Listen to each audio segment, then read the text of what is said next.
Hi guys, today we'll talk about how to fix or how to solve your problem of keeps launching on Snapchat.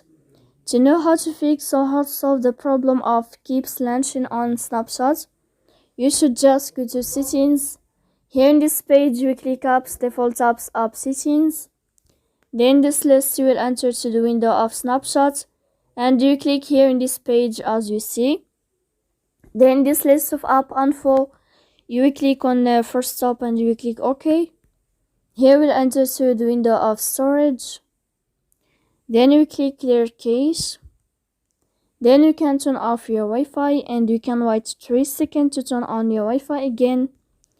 If it's not working with you, then you can turn off your phone. So please don't forget to support us by like and subscribe. See you next time in another video and thank you for your attention.